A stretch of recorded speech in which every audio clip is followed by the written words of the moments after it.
I make it pretty apparent that I love classic video games on my channel, and with as much fun as I've had in my life with PlayStation games, you can imagine my surprise when, out of the blue in the middle of the night, Sony revealed the PlayStation Classic console. In the same vein as the other console reissues like the NES and SNES Classic and the Neo Geo Mini, Sony's PlayStation Classic features a handful of built-in games, 2 controllers, and supports modern televisions with an HDMI connection.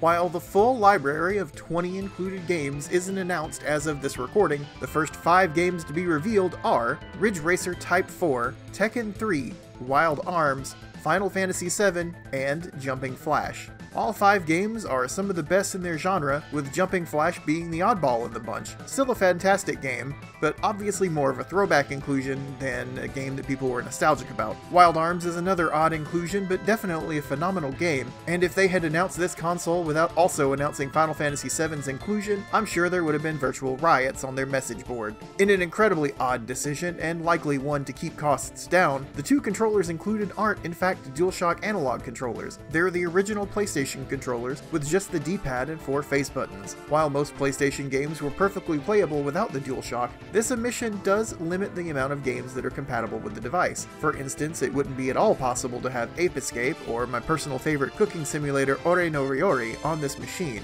as those games require the use of the DualShock analog controller. The PlayStation Classic's controllers are simple USB devices, which begs the question of whether or not you can actually use any other controllers, like the PlayStation 4 controller, with the machine. But it also makes me wonder if Sony accidentally made PlayStation 1 emulation even better on PC thanks to easy access to USB PS1 controllers. The website does make mention of the console's use of a virtual memory card, which, while expected, is certainly a nice thing to have. I definitely remember being 12 years old and having to leave Final Fantasy VII running for a couple of days because I didn't have a memory card, so not having to worry about that does alleviate a few of those not so nostalgic memories. Sony's miniature console features the same iconic design as the 1994 original, but it shrinks it down by 45%, making it perfect to sit on the shelf next to your other bite-sized consoles. The release date for the PlayStation Classic is listed as December 3rd, 2018, and I'm pretty excited about the thing, but probably not for the reasons that Sony is expecting. Nintendo's miniature consoles had their systems hacked within days of launching, allowing people to load in lots more games than were originally included, and I fully expect the PlayStation Classic to be hacked in the same fashion. While there are other consoles that can play PlayStation 1 games and have them output to modern televisions, it would be fantastic to actually have a console that could accurately play PlayStation 1 games at their native settings, output through HDMI, and didn't have any of the same issues that the other solutions have. The PlayStation 2 won't play PS1 games while you have it hooked up to a television via component video, and the PlayStation 3's emulation, with all of its inaccuracies and incompatibilities, leaves a lot to be desired. We'll have to wait and see what will happen when the unit launches in December, and hopefully it'll be worth its $100 price tag. So what do you think about the PlayStation Classic console?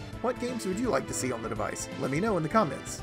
And thank you so much for hanging out and letting me ramble about some newly announced old school technology. If you liked the video, make sure to leave a thumbs up, and if you're new here, I'd love to have you hanging out more often, so click the subscribe button. Thanks again, guys, and I will see you on the next one.